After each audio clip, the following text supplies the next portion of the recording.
Gente querida do Terror Nada, é conversando que a gente se entende. E hoje? Hoje iremos conversar sobre o quê? Dia reservado para falarmos sobre o que gira em torno da nossa cabeça, algo tão complexo, na linha tênue da realidade, do imaginário, que se formos tentar nos aprofundar, certamente perderemos a cabeça. O relato que começaremos a ver daqui a pouco, ele é sensacional, ele é fascinante, mas se você considerá-lo meio surreal, fantasioso, difícil de ser realidade, eu não vou me surpreender, porque eu também considerei dessa forma. Tanto que entrei em contato com um inscrito que nos enviou, em respeito a ele, comentei sobre o que eu concluí, e ele também disse que não se surpreendeu, porque ele, ao lembrar de tudo, acredita que não viveu, que não é possível ter acontecido, mas ele sabe que viveu, mas me deixou a liberdade de que, se não quisesse publicar, tudo bem, mas eu achei tão sensacional e complexo que optei pela publicação. Então peço que assista até o final, preste atenção nos detalhes, tente entrar dentro dessa experiência, que quem sabe ela traga aprendizado, ensinamento, aquele grãozinho de areia a mais, como costumo falar, para que você possa pavimentar o seu caminho para a evolução, pois afinal, esse é o verdadeiro objetivo da família Nada. Claro, eu acredito que não seja necessário fazer os pedidos de sempre, para que você se inscreva no canal, que deixe o seu like, que compartilhe, participe, clique o sino de notificações para receber mais vídeos produzidos por nós. Se achar que merecemos, envie um Pix para nos ajudar a seguir nessa luta nada, já que ainda não somos monetizados por não termos alcançado as metas impostas pela plataforma Canais Recém-Criados, que são 1.000 inscritos e 4.000 horas de visualização ano. Não vamos repetir, mas contamos com sua ajuda e pedimos desculpa por ter repetido.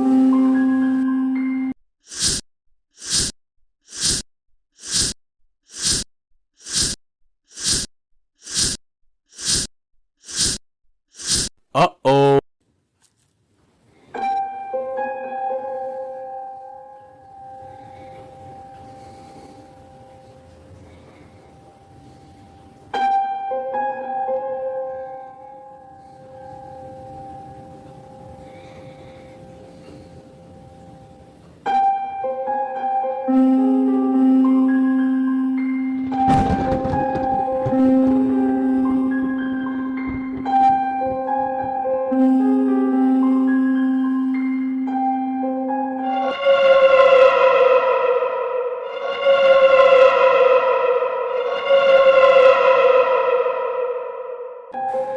Sr. Romário, família Nadina, inicio o meu relato me apresentando.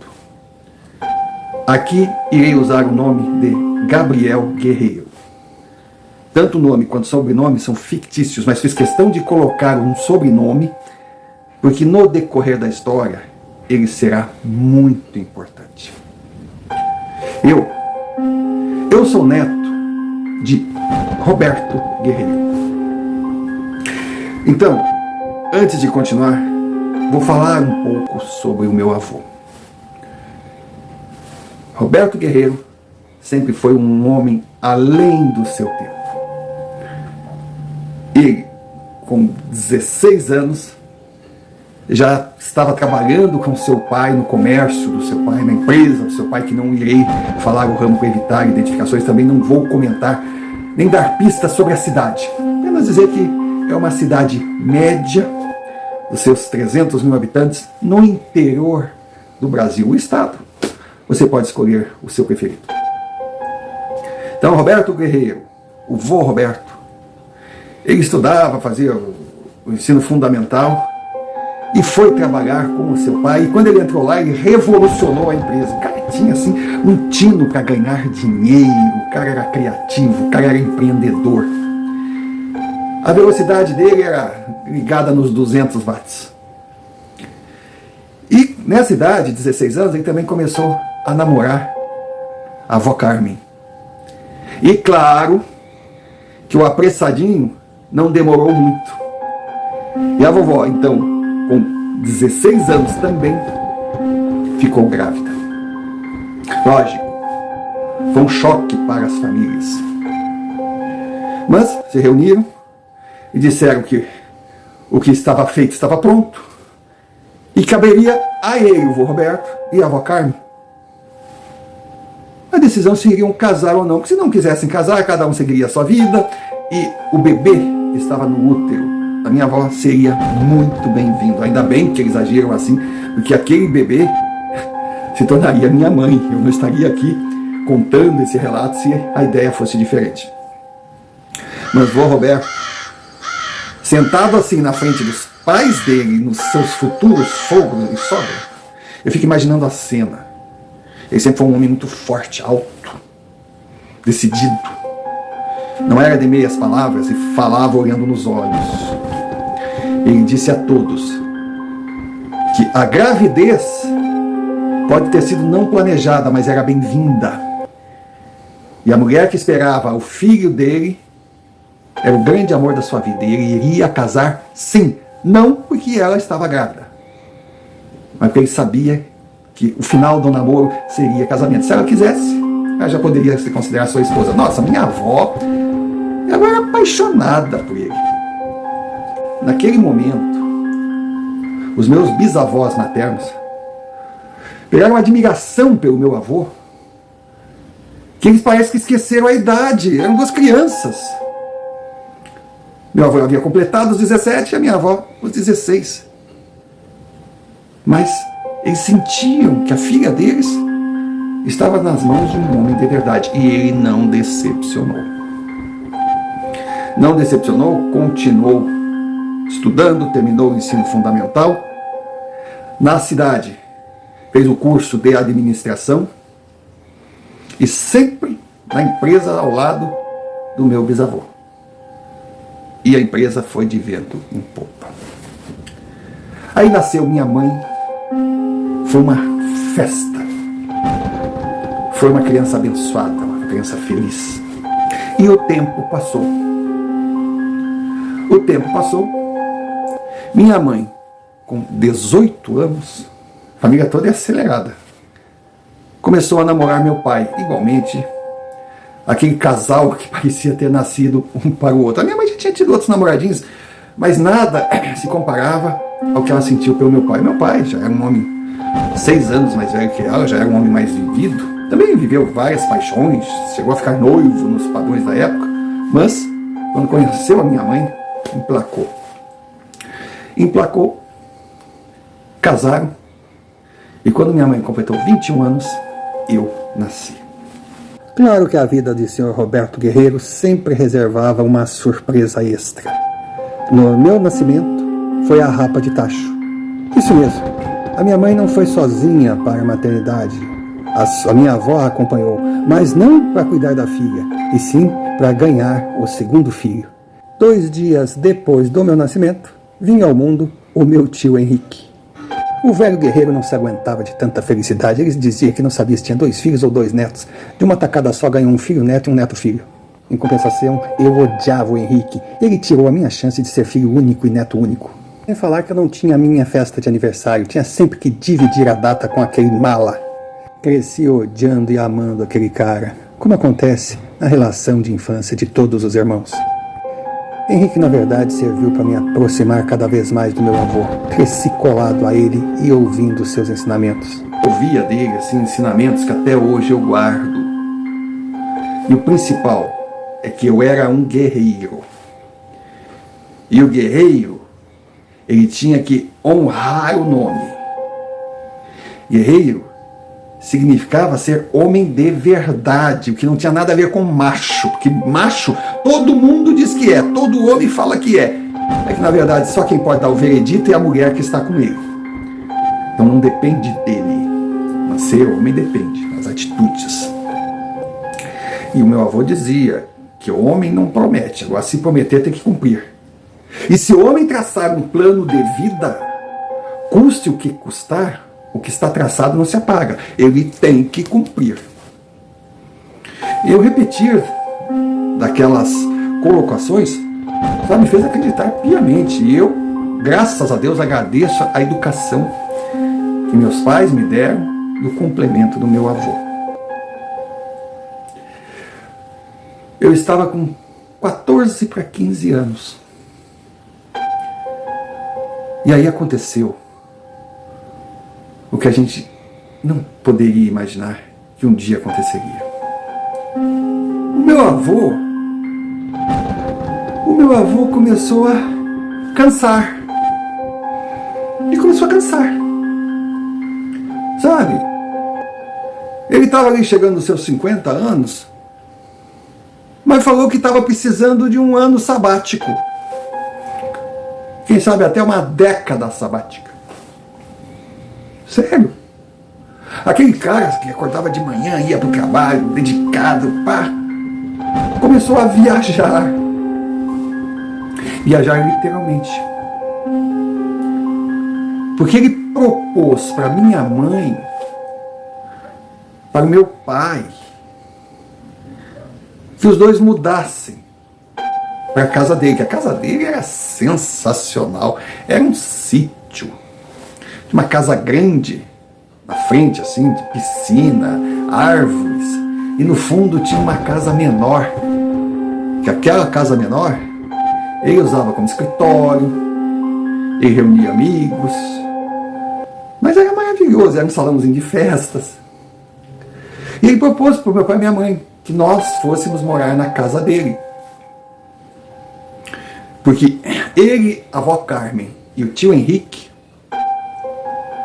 iriam viajar num motorhome, indo do fim do mundo ao começo do mundo, ou do começo do mundo ao fim do mundo. Aí vocês escolhem, de sul a norte, do Ushuaia até Prudhoe Bay, no Alasca, lá no hemisfério norte, no Oceano Ártico. Ele dizia que ele precisava daquilo e ia fazer aquilo. E não queria deixar a casa dele abandonada. Sabe, o meu pai sempre se deu muito bem com meu avô. Meu pai era um homem também estabilizado, a gente morava num bom apartamento na cidade, nada se comparava à casa do meu avô. E ele não ficou assim, digamos, maravilhado com a ideia, mas disse que não teria problema, ele moraria lá assim. Fecharia um apartamento, nem alugariam, deixaria o apartamento mobiliado, tudo certinho. Aí o meu avô sairia nessa sua aventura e quando retornasse eles veriam o que fariam, se a gente voltaria para o apartamento, se ficaríamos lá vivendo em comunidade, porque o lugar era gigantesco, enfim, era uma família que se dava muito bem. Meu avô não era de ficar no sonho, não. Ele montava o projeto e eu tocava. Comprou um ônibus. E não foi daqueles assim que vai comprar um ônibus usado, velho. Não. Ele comprou um Mercedes monobloco. E aquele ônibus, zero bala, e aos poucos ele foi construindo uma casa rodante, um motorhome. Ele pensava em todos os detalhes, ele vibrava com a ideia. Minha avó, então, meu Deus, tio Henrique estava nas nuvens.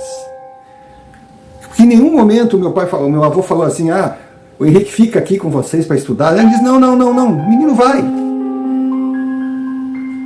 Ele tranca os estudos por 1 ou 2 anos, não tem problema. O que ele vai aprender nessa viagem valerá por anos de sala de aula. Depois ele volta e segue os estudos.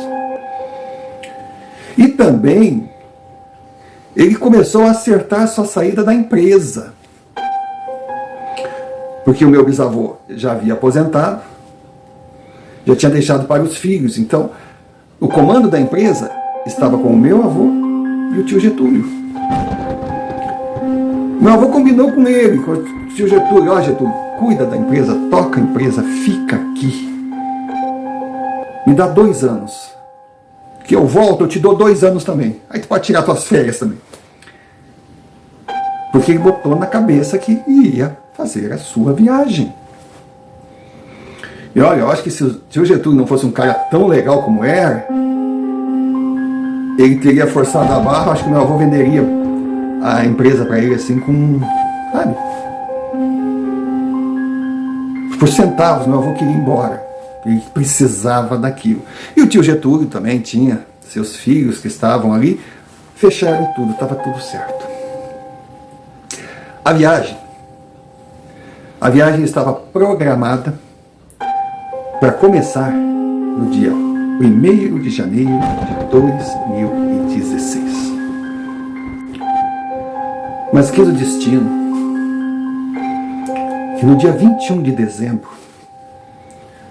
a minha avó e o tio Henrique voltavam de carro para casa. E um maluco desorientado, com a cara cheia, veio a milhão, invadiu a preferencial e pegou o carro em cheio. Tio Henrique, meu adorado tio Henrique, que a gente chamava de tio, mas ele tinha mais ou menos a minha idade, e a minha avó Carmen, nem viram o que os atingiu e foram embora. Fizeram a viagem definitiva, não aquela que meu avô havia planejado.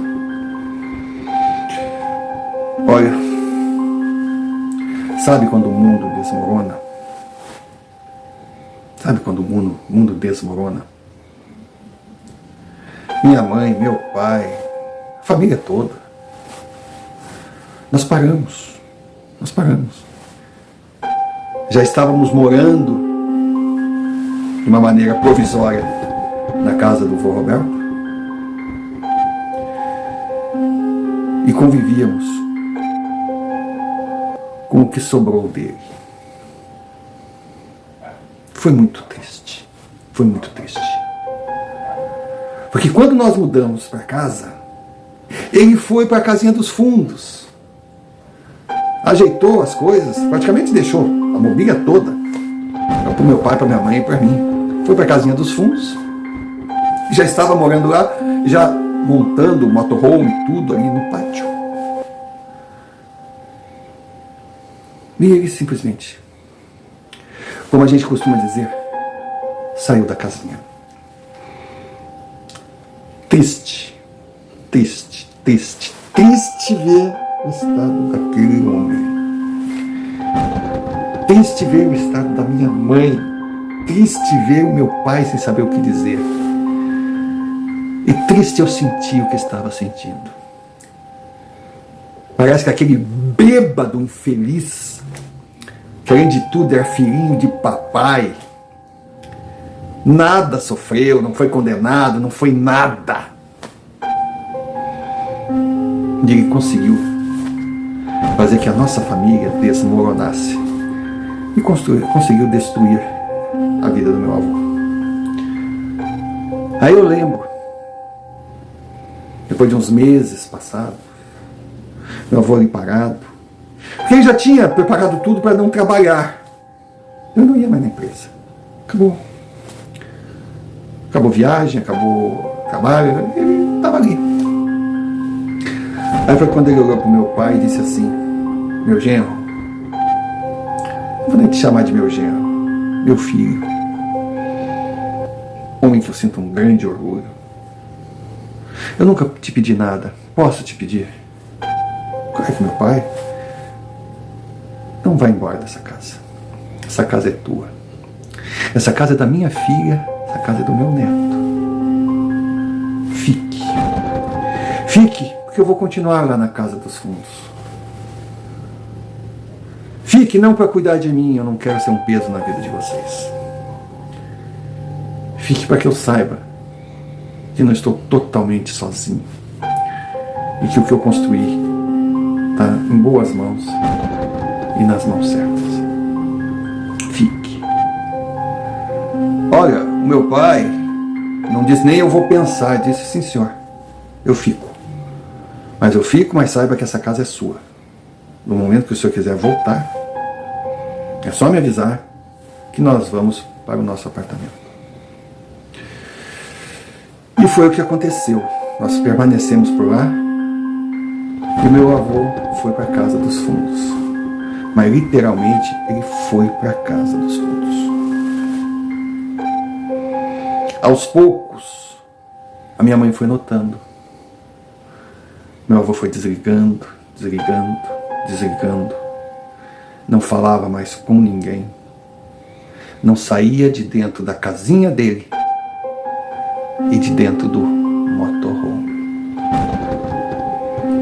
É impressionante. É impressionante. Aí chegou um momento que a casinha nos fundos ficou desocupada. Ele só ficava no motorhome, que virou a sua casa. E lá ele instalou um computador. Mas um computador velho. Na verdade era um laptop. Que há muito tempo não funcionava mais. Ele foi no depósito, instalou. O meu avô, ele não virou assim, digamos, um ser que perdeu a noção. Ele tinha higiene, ele tomava o banho dele, ele cuidava dele, ele fazia a manutenção do motorhome, mantinha tudo funcionando. Mas aos poucos, ele não conversava mais com ninguém, nem comigo. Aí eu lembro que eu chegava, minha mãe dizia, vai lá nos fundos, vai conversar com o teu avô. Eu ia, ele estava no pátio, fazendo uma coisa, fazendo outra, eu conversava, ele não me respondia mais, para mim ficou claro, ele não estava mais me vendo ali. Tá, era ruim. Era ruim. Eu dizia, mãe, o avô não me responde mais. Ela dizia, não, eu sei, filho, eu sei. Aí especialistas passaram a ir até ele, porque ele não saía de lá de jeito nenhum. Aí num hospital, então, nem pensar. Mas não precisava nem apresentar o cara como sendo, sabe, sei lá, o jardineiro. Não, porque meu avô estava fora. Totalmente fora. Então os especialistas iam lá, conversavam com ele, né? Examinavam, tiravam sangue e estavam fora. Davam vários diagnósticos veredictos. Simplesmente meu avô desligou. Mas desligou do mundo, mas não desligou do corpo dele, porque ele comia na hora certa, ele fazia a comidinha dele, ele limpava o motorhome e a casa lá nos fundos, se bem que não usava mais a casa. Então, aconselhado pelos médicos, aí meu pai, todo mês, fazia um rancho, na compra do mês, colocava ali para ele não ter, sabe, não sentir falta de nada. E ele sabia, ele ia lá na despensa, pegava o que tinha que pegar, e assim foi a vida do meu avô. E assim era a minha vida. Chegando em casa, indo lá visitá-lo, conversando com ele, bababá, mas ele andava assim, ó. Era uma coisa impressionante. Aí aconteceu algo que me chamou a atenção. Porque eu chegava lá, ou ele estava no pátio fazendo alguma coisa, ou ele estava deitado na cama, no motorhome, ali. Eu podia falar o que falasse. A impressão que dava é que eu podia botar fogo na casa, que ele não... Mas teve um dia que eu cheguei e ele estava na frente daquele laptop, na frente daquele computador, sentado na mesa, assim, no motorhome. Aí quando eu cheguei, oi vô, ele, oi meu neto, tudo bem? Eu, como é que é, vô? Tudo bom? Ele, tudo, querido, como é que vocês estão? Eu disse, ô avô, que bom o senhor conversar comigo, nós estamos bem, e o senhor? Ah, nós estamos bem, graças a Deus. E ali, na frente do computador, ele não olhava para mim. Finalmente nós chegamos em Buenos Aires, tua avó está mandando lembranças. Eu digo, como vô? O Henrique não está aqui não. Ele foi passear na cidade. Mas que cidade linda, Buenos Aires, hein meu querido? Eu falei, vô, eu não conheço Buenos Aires. Mas então tu tem que conhecer. Olha, eu estou apaixonado pelo Puerto Madeira, que lugar lindo. E o vinho daqui. O vinho daqui é maravilhoso. E essa gente. O argentino, meu neto, ele tem hábitos totalmente diferentes. 10 horas da noite ele está se preparando para sair. Aí sai, janta, vai no cinema meia-noite, eles têm hábitos noturnos, que povo maravilhoso. E a Avenida Corrientes, meu neto. Nós fomos assistir um show, um casal dançando em cima de uma mesa tango figurado. Pena que você não pôde vir. Eu olhava aquilo e dizia, tá bom. Tô indo, tá, vô? Não, tudo bem. De qualquer maneira, eu tenho ainda preparativos para fazer, que amanhã nós temos que visitar. Olha onde nós vamos no cemitério. Eu digo, aonde? Vou no cemitério. É um tal de Recoleta aí que diz que é atração turística. Eu vou lá conhecer, né? E, claro, vai lá. Tá bom. Então, ó, tua avó tá mandando um beijo. Eu digo, um beijo, vó. Tchau. Aí eu fui. Aí minha mãe perguntou, e aí? Onde tu tava? Como é que tá o teu avô? O avô estava conversando comigo, ela deixou cair assim o prato, como é que é? Ela mãe, e conversou contigo, ele percebeu, conversou. Mas mãe, coisa muito estranha. Aí eu expliquei o que tinha acontecido. Aí ela simplesmente, não, isso eu quero ver. E chegou e foi lá nos fundos, mas quando chegou lá nos fundos, ele já estava na cozinha preparando alguma coisa. Oi, pai, tudo bem? Coisa? Ele nem olhou para ela. Aí depois de algumas tentativas, ela voltou e disse, pô, filho, tu não devia fazer isso, tu tá brincando com a gente. Ele, não, eu disse, não, mãe, ele conversou comigo. Falou sobre a viagem. Mãe, como, filho, viagem? Falou, mãe. Eu perguntei para minha mãe, o avô já tinha ido a Buenos Aires? Ela, filho, teu avô passou a vida toda trabalhando e juntando dinheiro. Ele nunca saiu, acho que nem do estado. Não sei se saiu da cidade. Ele não conhecia nada. Aí meu avô sempre gostou dessa coisa de cidade, ele estudava sobre cidade. Não, filho. Mas por quê? Não, nada. Aí eu fui estudar sobre Buenos Aires. Eu fiquei assim chocado. As informações que meu avô dava batiam com o que eu estava lendo. E alguns detalhes que ele falou que a gente não consegue encontrar em pesquisa, só quem vai lá.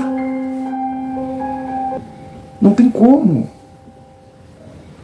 Ele me contou, acontecimentos, encontros com o povo local, que ninguém fala, ninguém sabe, só quem está lá.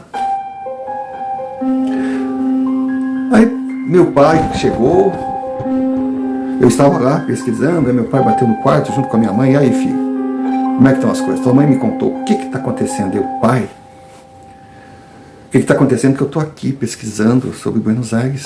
É exatamente o que o meu avô me falou. Aí meu pai, filho, presta atenção. Eu digo, pai, acredita em mim. Pai, eu nunca te menti, eu sou um guerreiro. Pai, eu não te menti. Aí meu pai ficou invocado. Tu é um guerreiro de Paula, não esqueça. Teu sobrenome é de Paula também. Eu digo, então, pai, eu sou um guerreiro de Paula. Eu não minto. E pai, quer fazer um teste?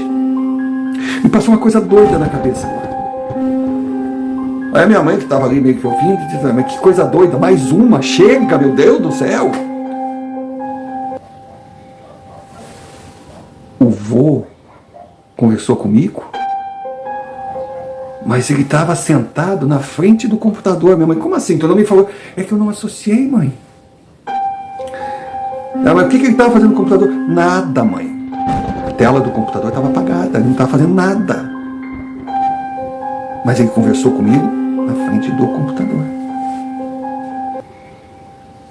A minha mãe olhou para meu pai olhou para minha mãe, os dois olharam para mim. Aí quiser saber detalhes da pesquisa, do que ele comentou, meu pai conhecia Buenos Aires, diz, não, de fato é assim, não, tá certo. Mas teu pai nunca, a não ser que o teu pai andou estudando por causa da viagem. E aí resolvíamos, sabe, como quem não quer nada. Vai olha. Se ele não está na frente do computador, volta. E assim foi. Passaram uns dias, bateu. Eu vou correndo lá. Pai, mãe, ele está na frente do computador. Aí nós fomos e entramos no motorhome. Como nós entramos no motorhome, ele olhou para nós. Oi, meus queridos, como é bom ver vocês. Nossa, nós paralisamos. Aí ele diz assim, e aí, como é que estão as coisas por aí? Aí deve estar calor, né? Porque aqui no Ushuaia, vocês não têm noção do frio que está fazendo. Nós chegamos no fim do mundo, nós estamos aqui no sul da América. Aí nós olhávamos assim, meu pai disse, ai que bom, meu sogro. E como é que está a coisa por aí? Ele, a Carmen nunca gostou de frio. Ela está gostando, mas não está gostando muito. Agora o Henrique está vibrando. Ele está vibrando com os passeios que ele está fazendo. Mas tem mais é que vibrar mesmo. É um show. Eu sabia, imaginava que fosse lindo, né? Os picos nevados. Realmente, nossa, não tinha como não ser bonito. A Serra del Fuego, agora a Serra del Fuego é maravilhosa. É algo deslumbrante. Agora, o engraçado é que argentino e chileno sempre teve, né, essa coisa. Muitas vezes eles estiveram em pé de guerra e eles estão brigando para Puerto Williams, filho. A gente está perto do canal de Beagles, que é uma coisa de, sabe, eu sabia que era uma razão de guerra, porque afinal dá acesso, né, ao Atlântico e ao Pacífico, é um local estratégico. Os dois países querem a propriedade. Tem Puerto Williams, que é no lado chileno, é uma vilazinha pequenininha, é um pueblo. Mas está mais ao sul do que o Ushuaia. Eles estão brigando, dizendo que o chileno diz que Puerto Williams, sim, que é a última cidade, que é o fim do mundo. E esse título que dão para o Ushuaia está errado. Olha que bobagem, mas eles estão brigando por causa disso.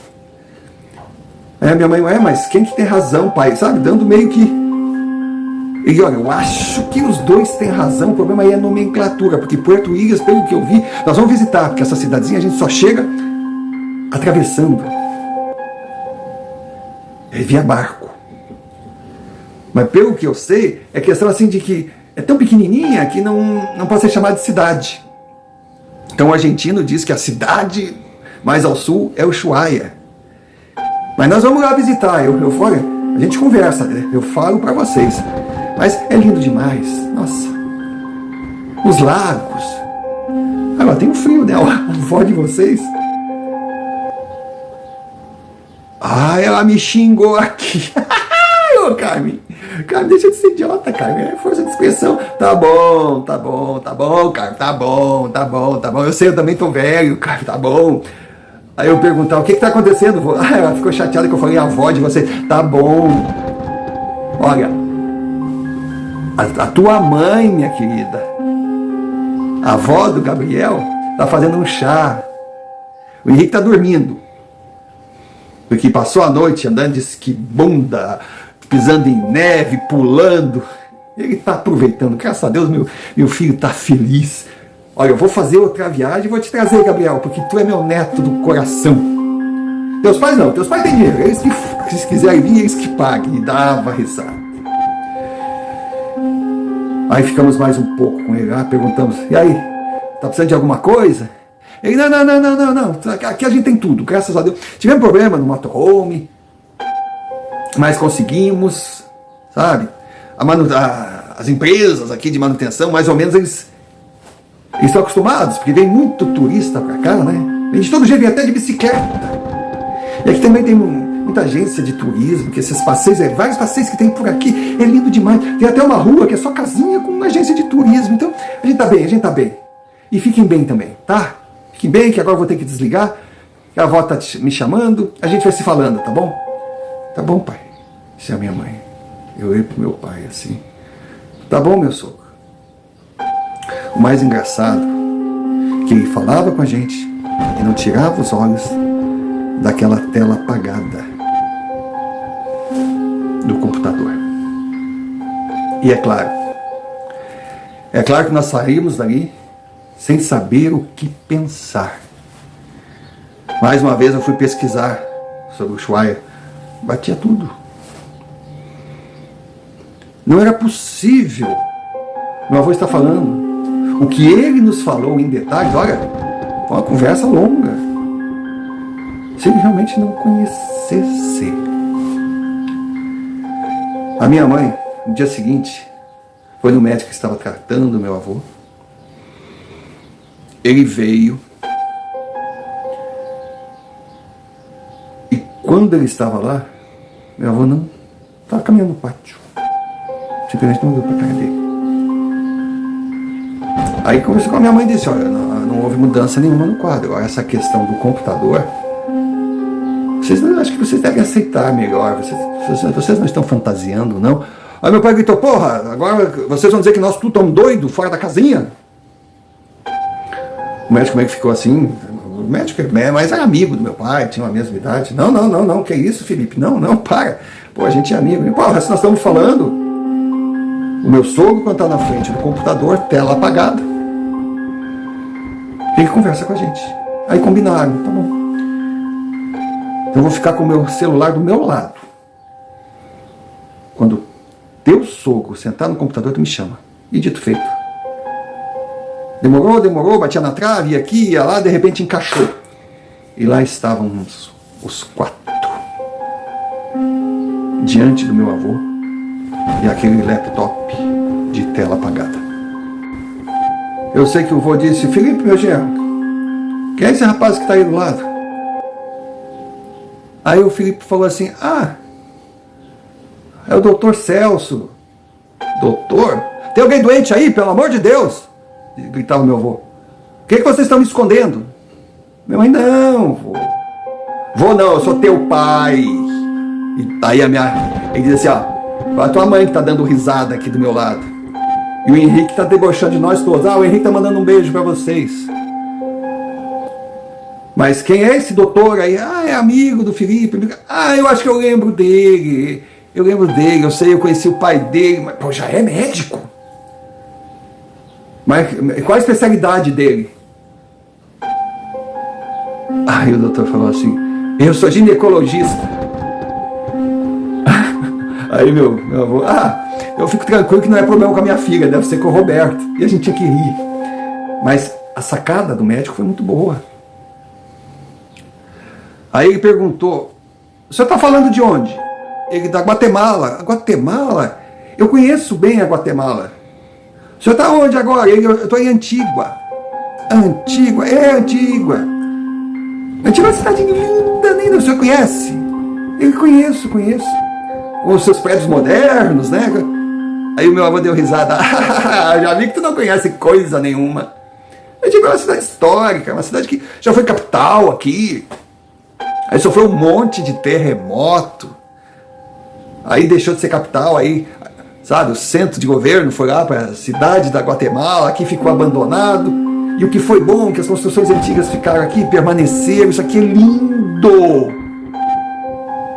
O doutor olhava para o meu pai, para minha mãe, eu só observava. Meu pai, Daí ele... Senhor Roberto, vocês têm algum passeio programado? Sim, claro. Eu não sei nem se nós vamos aguentar. A Carmen disse que não vai. Ela não tem nenhum interesse. Mas o Henrique e eu, amanhã, vamos conhecer o Acatenango. A minha mãe perguntou, o que é Acatenango, vô? Não, filha, é o que eu digo, vocês têm que viajar. Vocês estão cometendo o mesmo erro que eu cometi. Eu estava jogando a minha vida fora. A gente tem que viajar, a gente tem que respirar novos horizontes. Olha, quando falavam Guatemala, eu imaginava que era o fim do mundo, é um país maravilhoso. E é um país de natureza exuberante, cheia de vulcões, o Acatenango. Olha, imagina, o Acatenango é um vulcão que fica do lado de outro vulcão, El Fuego. Esse El Fuego, ele está em erupção constante, diz que ele fica jogando lava e fogo. Então nós vamos subir o Acatenango para chegar ao lado do El Fuego. Mas diz que vai ser duro. Vai ser complicado. É uma subida terrível. E nós até já contratamos uma agência, porque lá diz que tem cabaninhas, tem casinhas. Não é barato o passeio, não, mas se for o que dizem, vale a pena. Nós vamos ficar lá. E à noite que a gente vê a erupção, segundo o povo fala. Então, o tempo tá bom. Até a gente ficou uns dias mais aqui, porque estava prevendo chuva, céu fechado, aí não tem graça, nós ficamos aqui para ver. E amanhã o Henrique e eu vamos subir. Olha, eu mando as imagens para vocês, tá? Aí a minha mãe disse, tá, pai, que coisa boa. Agora fala da mãe, como é que tá a mãe? Ah, tua mãe tá maravilhada. Tua mãe tá maravilhada. Ela se adaptou muito bem, ela tá muito feliz. A gente está vivendo uma lua de mel junto com o chá de pera, o mala do teu irmão. Mas ele é um moleque muito bom também. Aí eu tive que rir. Aí eu entrei e falei, vô, diz pro Henrique que o Fluminense dele tá virando saco de pancada. Ele nem vou falar, ele tem acompanhado. Ele tá de cabeça inchada, mas quem manda, né? Um Vascão aí, ele torcer pra Fluminense, aí a gente dava risada, dava corda. Continuamos conversando. Aí quando a minha mãe chegou, meu pai, vamos. Tá bom, pai? Então dá um beijo no Henrique, um beijo no senhor, um beijo grande na mãe. A gente volta para falar outra hora com você. Não, tudo bem, a gente vai se falando, a gente vai seguindo viagem.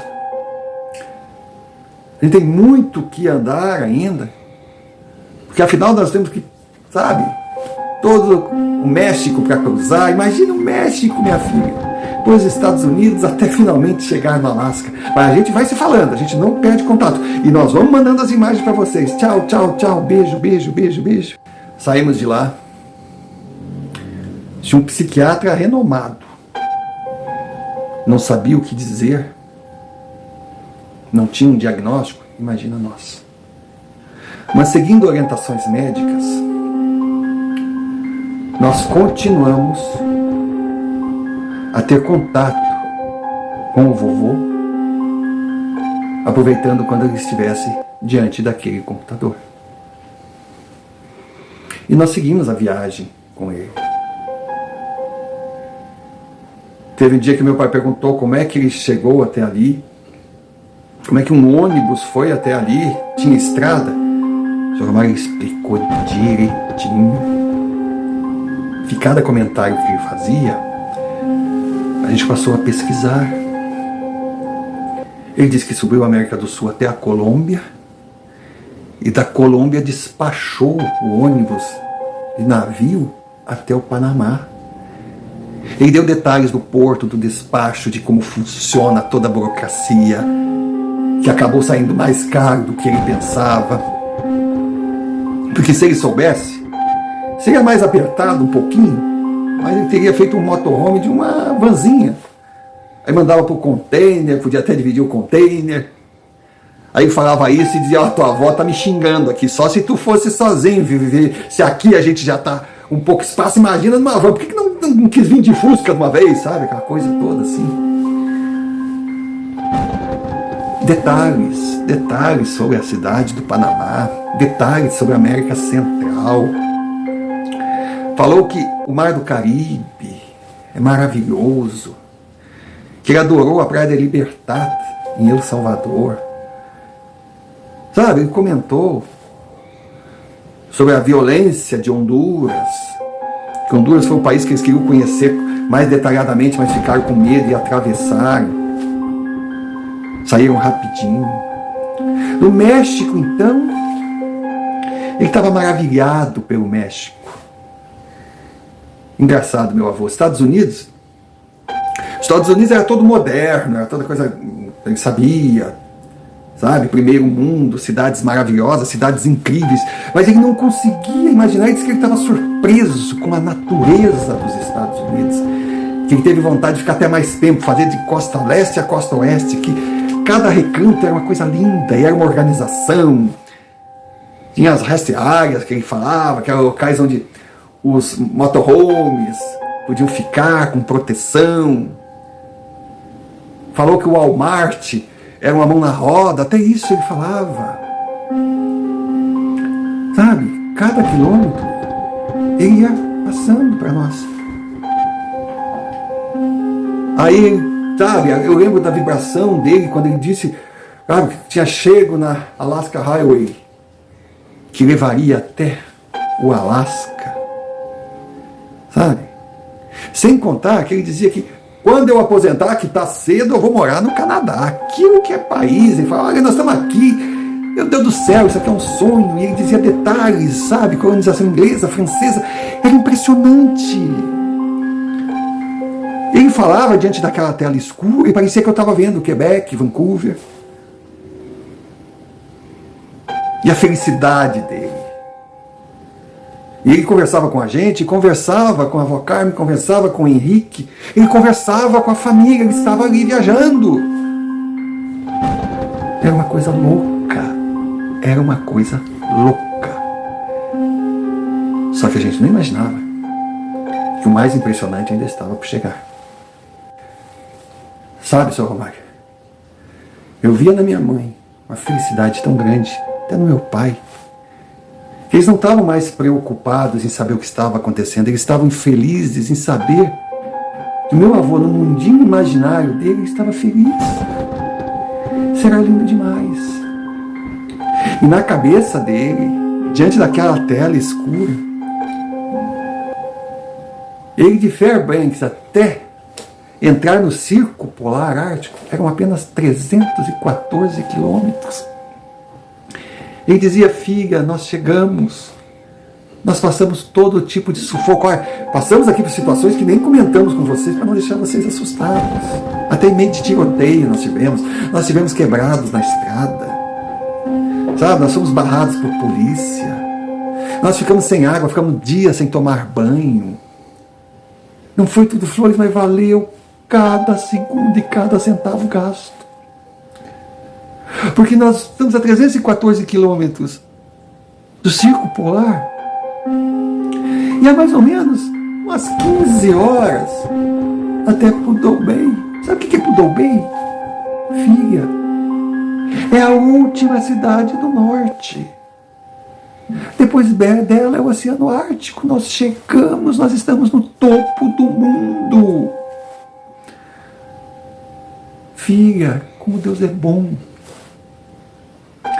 Sabe? Agora a gente vai pegar a Dalton Highway. É outra rodovia, mas dizem que é um lixo. Dizem que não tem nada. Só mata. Natureza. Vai, mata. Lugares lindos de aurora boreal. Ele chorava e fazia a gente chorar dizendo que ele viu a aurora boreal. Que a Carmen não acreditou, que até o Henrique chorou quando nós vimos aquilo é show, filha. Vocês têm que fazer essa viagem, filha. O que fala não é nada. Mas depósito de petróleo, empresa petrolífica, zona militar. Mas para nós é o lugar mais lindo do mundo. Nós estamos chegando, filho. Nós estamos chegando. Sabe, Sr. Romário, é uma mescla de sentimentos. A gente estava feliz de saber que o meu avô conseguiu uma fuga para ser feliz diante da tragédia. Ele fugiu para um mundo só dele, um mundo que não existia, mas para ele era tudo. Mas também tinha um medo. Quando eu dizia que estava chegando, dizia que o projeto dele chegou ao final. O que viria depois? Foi quando, Sr. Romário? Eu estava em casa com o meu pai e a minha mãe deu uma fugida. Era noite. Para ver como é que estava o meu avô. Ela deu um grito.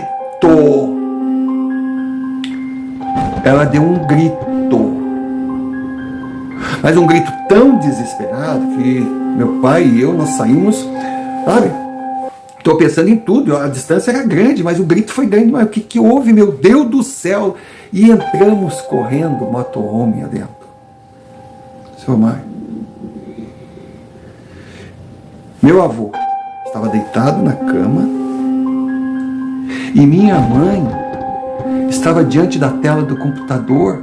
Senhor Romário, se o senhor quiser acreditar, acredita. Se não quiser, não acredita, mas nós vivemos aquilo. A tela do computador não estava apagada. Nós estávamos vendo o meu avô, a avó Carmen e o tio Henrique. As margens do Oceano Ártico, eles corriam de um lado para outro. Eles vibravam. Aí meu avô disse: agora chegou a grande hora. O tio Henrique dizia: ah, pai, eu duvido que tu vai fazer isso. A avó: não faz isso, velho, tu quer morrer. Seu Mário, meu avô tirou a roupa e ficou só de cueca. Eles estavam sozinhos lá. E foi nadar no Oceano Ártico, como ele tinha prometido que ia fazer. Era o ponto máximo do seu sonho, do seu projeto. Ele estava congelado. Ele nadava, minha avó gritava. Ele chamava o meu tio tá doido, isso tá frio. Meu tio foi, botou o dedão do pé. Nossa, isso aqui tá um gelo. Seu Romário, nós vimos aquilo. Aí foi quando a imagem, meio que, sabe, aquele zoom. Meu avô sentado naquela água. A imagem se aproximou. Ele estava sorrindo. Ele estava feliz. Ele só disse: nós amamos vocês. E aí a tela apagou. Quando a tela apagou, nós ficamos naqueles segundos, sabe? Um olhando para o outro. Foi quando eu me virei. Olhei na cama. Meu avô estava deitado, sorrindo e já sem vida.